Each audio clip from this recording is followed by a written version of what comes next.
कहानी की शुरुआत एक ऐसे अनोखे द्वीप से होती है। तभी उसी द्वीप पर अचानक कई सारे आर्मी के हेलीकॉप्टर आसमान को चीरते हुए जमीन पर आ गिरते हैं। इस खौफनाक द्वीप पर आते ही उनका आतंक शुरू हो गया। सैनिक हेलीकॉप्टरों से बम नीचे गिराने लगे। वे सभी बम सबसे घने जंगल के हिस्सों में जा गिरे। धमाके होते ही जानवर डर के मारे भागने लगे, लेकिन वे चाहे जो कुछ भी कर लेते फिर भी इस तबाही से नहीं बच पाते। सैनिक पूरे द्वीप पर बिना सोचे समझे बम गिराते रहे। जैसे ही वे यह सब करके खुश हुए, अचानक उसी वक्त एक बड़ा पेड़ उड़ता हुआ सामने से आ गया, जिसके कारण दोनों सैनिकों के हेलीकॉप्टर एक साथ वहीं तबाह हो गए। उसी समय अन्य सैनिकों पर भी किसी अनजान चीज ने हमला कर दिया, जैसे कि उनके सामने मौत आकर खड़ी हो गई हो। सभी को एक विशाल आंख घूरती दिखी। असल में इस द्वीप का रक्षक किंग कॉन्ग था। कॉन्ग ने हेलीकॉप्टर को अपने हाथ में पकड़ा और वह गुस्से में अपना बड़ा मुंह खोलकर एक सैनिक को जिंदा निगल गया। सभी सैनिक इतने डर गए कि उनकी आंखें खुली की खुली रह गईं। उन सब ने इतना बड़ा जानवर पहले कभी नहीं देखा था। हैरान होने की बजाय सैनिकों ने मेजर के एक ही इशारे पर कॉन्ग को घेर लिया। सैनिकों ने बिना सोचे समझे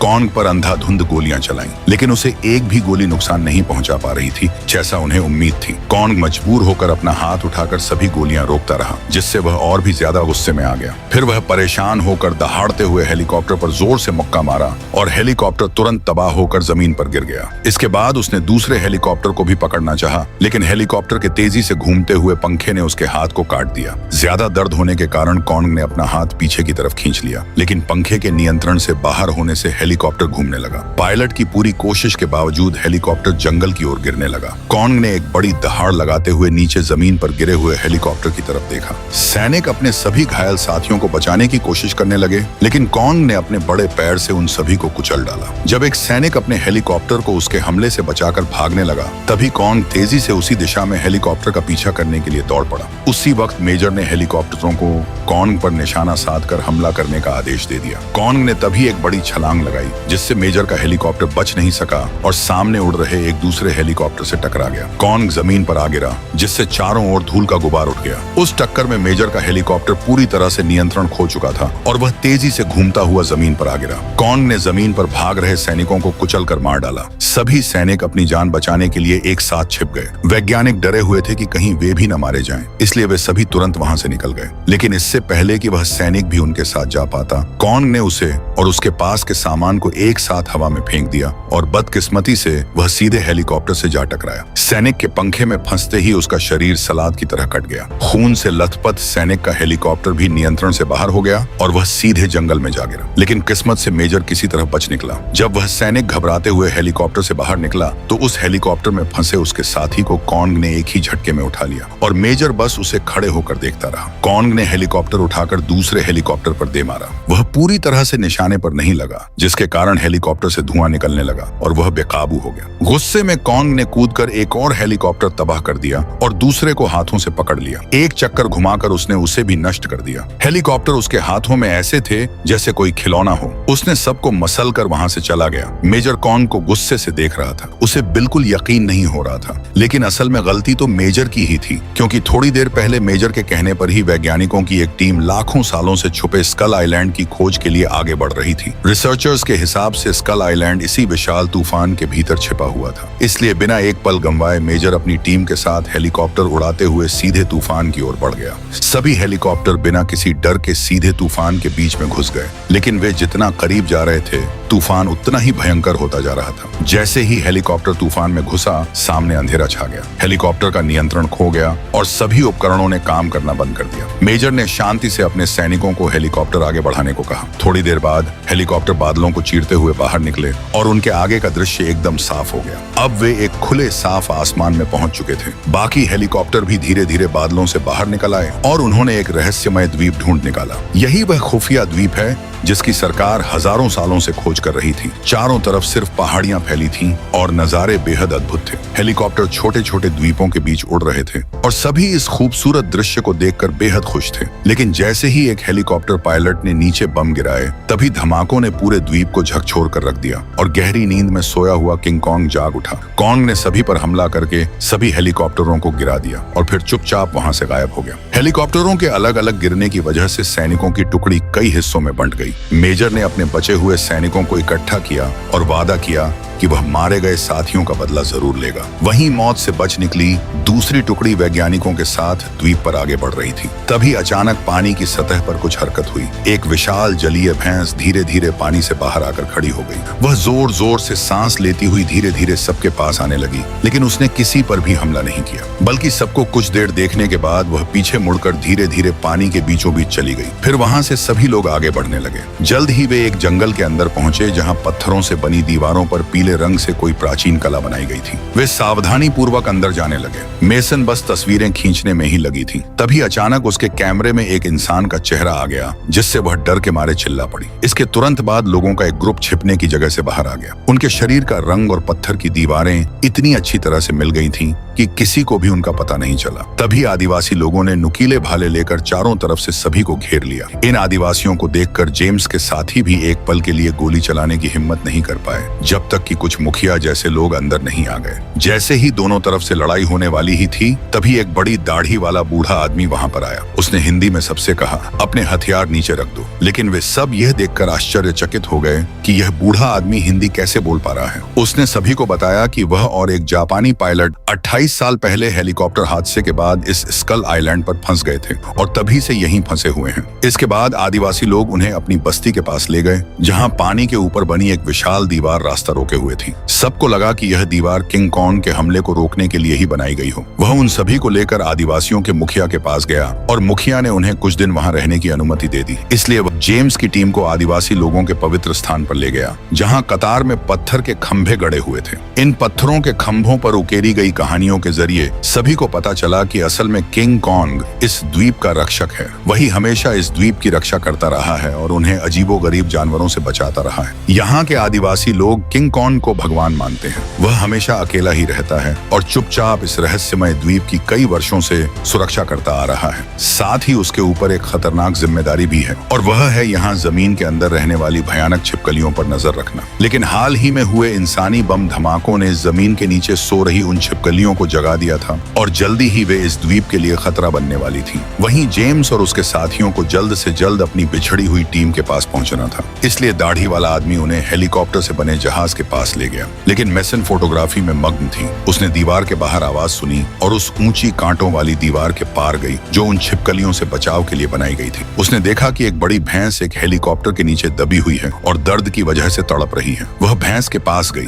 उसने हेलीकॉप्टर को हटाने की बहुत कोशिश की ताकि उस बेचारी भैंस को बचा सके, पर उसे नहीं पता था कि वह हेलीकॉप्टर जरा सा भी हिला नहीं पाएगी। जैसे ही वह दम लगा रही थी, अचानक हेलीकॉप्टर ऊपर उठने लगा। मेसन ने आश्चर्यचकित होकर ऊपर देखा। भैंस अब आसानी से खड़ी हो चुकी थी। जिस हेलीकॉप्टर को वह अपनी पूरी ताकत से भी नहीं हिला पाई थी, अब किंग कॉन्ग के हाथ में था। वह बस यूं ही खड़ा था मानो कोई विशाल पर्वत हो। पर जैसे ही कॉन्ग मुड़कर जाने लगा, तभी एक और हादसा हो गया। जब एक सैनिक सिर उठाकर पानी पी रहा था, अचानक उसकी आंखें खुली की खुली रह गईं और उसकी पानी की बोतल जमीन पर गिर गई। सबके पीछे मुड़ते ही एक बांस का डंडा सीधे उसके मुंह के आर पार हो गया। असल में यह कोई आम बांस नहीं था, बल्कि बांस जैसी लंबी टांगों वाली एक विशाल चींटी थी। जैसे ही चींटी ने पैर खींचा, तभी सबको असलियत का पता चला, लेकिन तब तक बहुत देर हो चुकी थी। सैनिकों की गोलियों से बचने के लिए चींटी ने अपनी जीभ से एक सैनिक को ऊपर खींच लिया। पास खड़ा साथी अपने आदमी को गोली लगने के डर से कुछ नहीं कर पाया। सैनिक ने घबराकर चाकू से जीभ काटी और सबने तुरंत तलवारें निकालकर चींटी की टांगों पर वार करना शुरू कर दिया। घायल चींटी लड़खड़ाते हुए जीभ को जल्दबाजी से खींचने लगी। तभी सैनिक ने उसकी जीभ काटकर खुद को छुड़ा लिया। मेजर ने तुरंत चींटी पर गोली चलाने का हुक्म दिया। सभी के एक साथ हमले के कारण खूंखार चींटी का सीना गोलियों से छलनी हो गया और उसका बड़ा शरीर अचानक नीचे गिर पड़ा, जिससे जमीन जोर से हिल उठी। लेकिन चींटी अभी पूरी तरह से मरी नहीं थी, इसलिए मेजर ने अपनी गन निकालकर उसे हमेशा के लिए सुला दिया। उधर एक पीछे छूटा हुआ सैनिक नदी में अपना चेहरा धो रहा था। उसी वक्त उसने अचानक एक आवाज सुनी और किंग कॉन्ग बिना सोचे समझे उसके सामने आ गया। उस विशाल कॉन्ग को देखकर सैनिक बुरी तरह से डर गया। किंग कॉन्ग ने धीरे धीरे अपना विशाल सिर घुमाया और किनारे की ओर बढ़ने लगा। सैनिक डर के मारे तुरंत पलटा और एक बड़े पत्थर के पीछे छिप गया। साफ था कि किंग कॉन्ग को इस छोटे से इंसान से कोई दुश्मनी नहीं थी। उसने अपनी लड़ाई में घायल हुई बांह को छुआ, फिर धीरे धीरे पानी में बैठ गया। सैनिक ने चुपके से देखा कि कॉर्न की चोट काफी गहरी है। उसने अपनी बांह हिलाने की कोशिश की, पर चेहरे पर दर्द साफ दिखाई दे रहा था। फिर उसने एक हाथ से पानी उठाकर पी लिया। तभी कॉर्न को कुछ दिखा। उसने पानी से एक गुलाबी रंग का ऑक्टोपस झट से पकड़ लिया। यह ऑक्टोपस वाकई काफी बड़ा था। ऑक्टोपस ने कॉर्न को असमंजस में देखकर तुरंत अपनी बाहें फैला ली और मौका पाते ही किंग कॉर्न को कसकर जकड़ लिया, मानो वह उसे यहीं खत्म करना चाहता हो। तभी कॉर्न ने उसकी पकड़ छुड़ाकर जोरदार वार किया और एक ही वार में ऑक्टोपस को ढेर कर दिया। फिर कॉर्न ने उसकी एक बांह तोड़कर कच्ची ही चबा ली।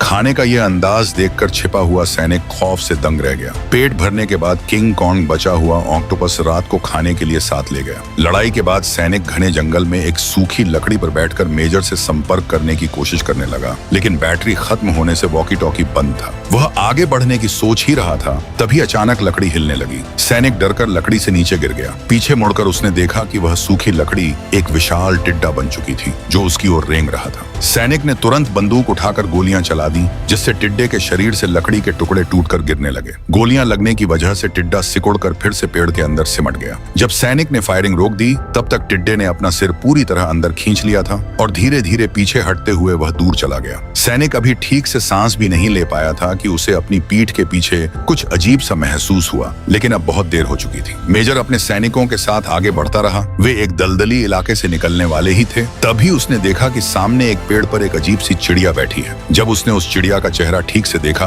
तभी उसने उसे गोली मार दी। जिससे ही गोली की आवाज गूंजी, पूरे पेड़ की सारी चिड़ियां डरकर उड़ गईं और काले बादलों की तरह पूरे आसमान में छा गईं। जब वे लोग सुरक्षित रूप से दलदल पार कर एक खुले मैदान में पहुंचे, तो सामने पहाड़ की चट्टान पर एक विशाल खून से सना हुआ पंजे का निशान दिखा। इतना बड़ा निशान सिर्फ किंग कॉन्ग का ही हो सकता था। मेजर समझ गया कि वे सही दिशा में जा रहे हैं। वे किंग कॉन्ग के विशाल पैरों के निशानों के साथ आगे बढ़ते रहे। आखिरकार वे खोए हुए वैज्ञानिकों से मिल गए। मेजर ने तय किया कि वे अपने उस साथी की तलाश करेंगे जो अब तक लापता है, लेकिन उन्हें अभी तक यह नहीं पता था कि उसे कंकाल छिपकली पहले ही मौत के घाट उतार चुकी है। सब लोग कंकाल छिपकलियों के इकट्ठा होने वाली नदी के किनारे की ओर बढ़ने लगे, लेकिन जब वे वहां पहुंचे तो उन्हें घाटी के अंदर हर जगह छोटे बड़े कंकाल बिखरे पड़े दिखे। दाढ़ी वाले आदमी ने उन्हें बताया कि यह कंकाल किंग कॉन्ग के परिवार के हैं, जिन्हें सो रही कंकाल छिपकलियों के लीडर ने मार डाला था। उसका आकार कॉन्ग से भी बड़ा है और अगर वह एक बार जाग गई तो सबका मरना तय है। इसलिए उसने सभी को तुरंत वापस लौटने को कहा। लेकिन इस समय मेजर का पूरा ध्यान अपने साथी को ढूंढने पर ही था।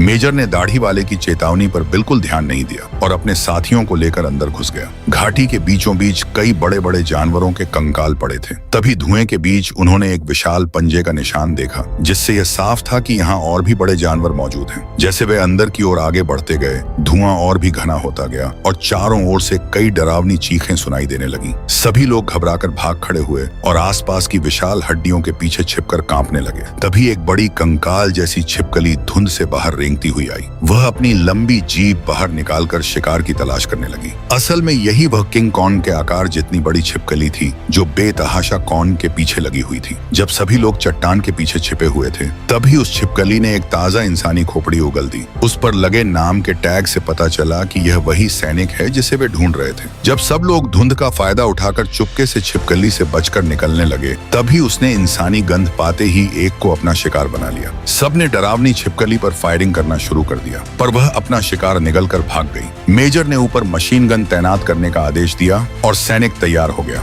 सब डरते हुए उसके लौटने का इंतजार करने लगे। दाढ़ी वाले ने खतरा भांपकर तुरंत तलवार उठा ली और तभी छिपकली उस पर टूट पड़ी। उस आदमी ने एक ही बार में छिपकली का पैर काट दिया, पर उसकी रफ्तार तब भी नहीं थमी और उसने मशीन गन पकड़े सैनिक पर हमला कर दिया। उसकी टक्कर से सैनिक हवा में उड़ गया और छिपकली ने अपनी जीभ से लपेटकर उसे निगल लिया। अब उसका दूसरा निशाना मेसन थी। वह घबराहट में तेजी से जान बचाकर वहां से भागने लगी और हड्डियों के नीचे जाकर छिप गई। तभी मेजर ने उस छिपकली पर आग बरसाने का आदेश दिया और लपटों ने उसे एक पल में घेर लिया। मौका पाते ही मेसन आखिरकार वहां से बच निकली। जलती खूंखार छिपकली ने पूंछ झटककर एक सैनिक को दूर फेंक दिया। वह हवा में उछलकर एक चट्टान से टकराया और बम फटते ही विस्फोट हो गया। तभी गैस का गोला फटा और जहरीली गैस फैलते ही दहशत मच गई। इतने में ही कुछ जानलेवा पक्षी भी वहां आ गए। उनके हमलों से सबकी हालत खराब हो गई, जिससे खूंखार छिपकली को उन पर हमला करने का अच्छा मौका मिल गया। लड़ाई के बीच जेम्स ने फेंकी गई तलवार को पकड़कर गैस मास्क पहना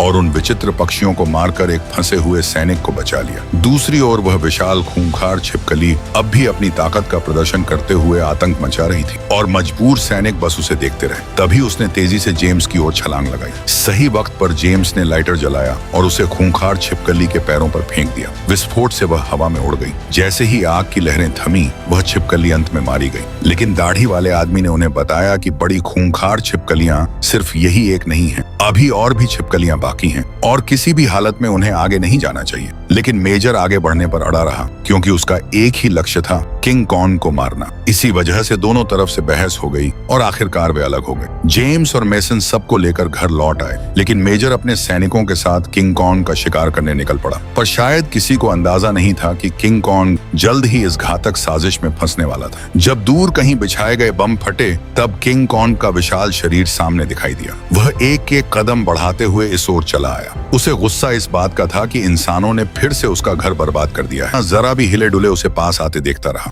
फिर पूरी ताकत से उसने अपने हाथ की मशाल पानी में फेंक दी। पानी की सतह तुरंत आग की लपटों से घिर गई। किंग कॉन्ग भयानक आग के घेरे में फंस गया और जोरदार धमाके की आवाज गूंज उठी। मेजर बस उसे आग में तड़पते हुए देखता रहा। उसके चेहरे पर गुस्सा और खुशी दोनों थे। जब सबको लगने लगा कि किंग कॉन्ग जलकर मर गया होगा, तभी आग के बीच से दहाड़ते हुए किंग कॉन्ग ने हाथ घुमाकर एक सैनिक को हवा में उछाल दिया। यह देखकर दूसरा सैनिक भाग नहीं पाया और कॉन्ग के पैरों तले कुचला गया। घायल कॉन्ग ने खुद को संभालने की कोशिश की, पर वह धीरे धीरे मेजर के सामने गिर पड़ा। मेजर ने सैनिकों को कॉन्ग पर आखिरी हमला करने का आदेश दिया। इसी बीच जेम्स और उनकी टीम वहां पहुंच गई। वे मेजर को किंग कॉन्ग को मारने से रोकने आए थे। मेजर के कुछ साथी जो किंग कॉन्ग को मारना नहीं चाहते थे, अब जेम्स के साथ हो गए। तभी नदी की सतह से एक तेज आवाज आई और 50 मीटर से भी लंबी एक विशाल खूंखार छिपकली सामने आ गई। उसने अपना शरीर घुमाया, सिर उठाया और जोरदार आवाज की। सब तुरंत डर के मारे भागने लगे। कोई वहां ठहरने की हिम्मत नहीं कर रहा था। लेकिन मेजर उस जीव को घूरता रहा और बिल्कुल नहीं हिला,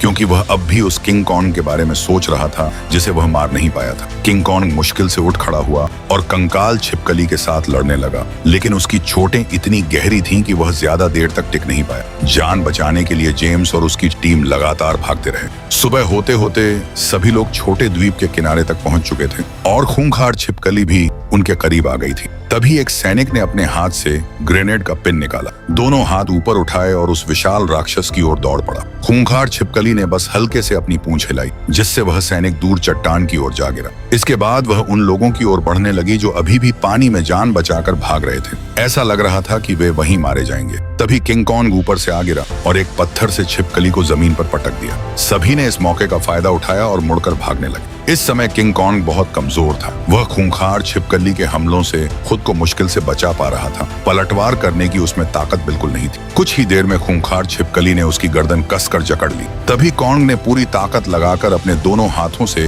खूंखार छिपकली के जबड़े को पकड़ लिया। वह उसका जबड़ा फाड़ना चाहता था और ताकत बहुत कम थी। उसने उसका सिर चट्टान पर दे मारा। जब उसने दोबारा हमला किया तो वह खाली चला गया। छिपकली ने फिर कॉन्ग का हाथ काटकर उसे नीचे गिरा दिया। दोनों पानी में जा गिरे। कुछ देर बाद दोनों बराबरी पर आ गए। कॉन्ग ने एक पेड़ उठाकर उसकी शाखाएं हटाई और उसे लाठी बना ली। वह दहाड़ते हुए छिपकली की तरफ दौड़ा और उसके सिर पर वार कर दिया। छिपकली जमीन पर गिर पड़ी, लेकिन फिर से उठ खड़ी हुई। इस बार कॉन्ग ने उसका गला पकड़ लिया। छिपकली ने अपनी पूंछ से कॉन्ग को जकड़कर खींचा, जिससे वह हवा में उड़कर किनारे की टूटी नाव पर जा गिरा। जब कॉन्ग उठने की कोशिश कर रहा था, तभी उसे पता चला कि वह जंजीरों में जकड़ा हुआ है। खूंखार छिपकली सामने आ गई। उसने कॉन्ग को पंजों में दबोच लिया और उसका सिर धड़ से अलग करने के लिए आगे बढ़ने लगी। तभी उस पर गोलियों की बौछार शुरू हो गई। असल में भागते हुए लोग जहाज से गोली चला रहे थे। मशीन गन की फायरिंग ने खूंखार छिपकली का ध्यान खींच लिया। उसने कॉन्ग को छोड़ दिया और इंसानों की ओर रेंगने लगी। कॉन्ग जंजीरों से छूटने की कोशिश कर रहा था, पर वे और कसती जा रही थी।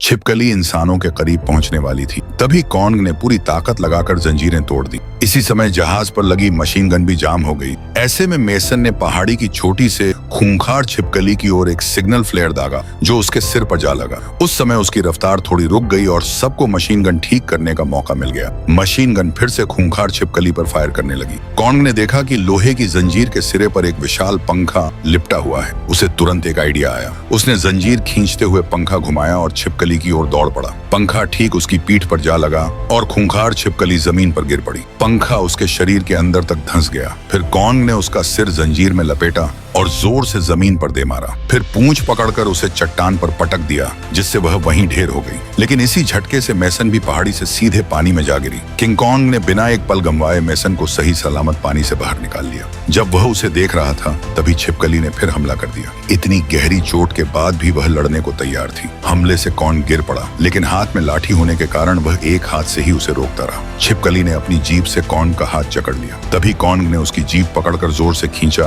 और अपना हाथ उसके मुंह में डाल दिया। उसने जीभ की जड़ को कसकर थामा और पूरी ताकत से उसे बाहर खींच लिया जिससे आखिरकार छिपकली सचमुच मर गई। किंग कॉन्ग ने उसकी लाश को एक तरफ फेंक दिया और सावधानी से अपनी हथेली खोली जिसमें मेसन अब भी सुरक्षित लेटी हुई थी। उसने उसे आराम से नीचे रखा और दूर की ओर चल पड़ा। जेम्स और मेसन बस उसे दूर जाते हुए देखते रहे। जल्द ही सभी इंसान इस द्वीप से चले गए लेकिन कॉन्ग अब भी इस द्वीप की सुरक्षा करता रहा।